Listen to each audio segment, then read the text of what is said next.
সম্পদ এবং ইজ্জতকে অবলীলায় তুলে দেওয়া হয়েছিল। যখন যাকে ইচ্ছা তাকে খুন করা হয়েছে, এ মানুষগুলার সামান্যতম বিচার পাওয়ার কোনো অধিকার সেদিন ছিল না। মা বোনদের ইজ্জত লুণ্ঠন করা হয়েছে। সম্ভ্রমশীল পরিবারের লোকেরা তাদের মেয়েদেরকে শিক্ষা প্রতিষ্ঠানে পাঠানো বন্ধ করে দিয়েছিল।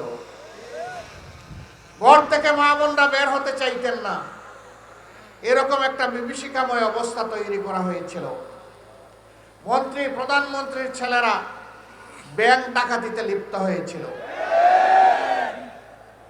বাংলাদেশের জনগণের জন্য বিশ্ব থেকে বাছাইকৃত লাল সরিষার দানা থেকে অত্যাধুনিক কোল্ড প্রেস মেশিনে তৈরি হয় প্রাণ সরিষার তেল, আসল ঝাঁঝে আসল স্বাদে।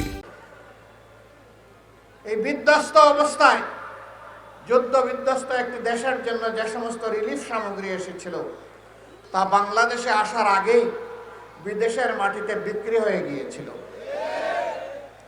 ৭৪-এর দুর্ভিক্ষে লাখো লাখো মানুষ সারা বাংলায় হাটে মাঠে পথে ঘাটে তাদের লাশ পড়ে থেকেছে। এই লাশ দাফন করার মতো কোনো ব্যবস্থা সেদিন ভালোভাবে ছিল না। সেদিন আঞ্জুমানে মফিদুল ইসলাম ঢাকার লাশগুলার দাফনের ব্যবস্থা করেছিল, কিন্তু সারা বাংলার চিত্র ছিল সম্পূর্ণ ভিন্ন। তারা সোনার বাংলা গড়ার ওয়াদা করে বাংলাকে শ্মশান বাংলায় পরিণত করেছিলেন। মাত্র 4.5 বছরের দুঃশাসন মানুষকে তটস্থ করে তুলেছিল। এরপরে তাদের কার্যক্রমের পরিণতি হিসাবে দুনিয়া থেকে তারা বিদায় নিয়েছিলেন। কে সেদিন তাদেরকে হত্যা করেছিল?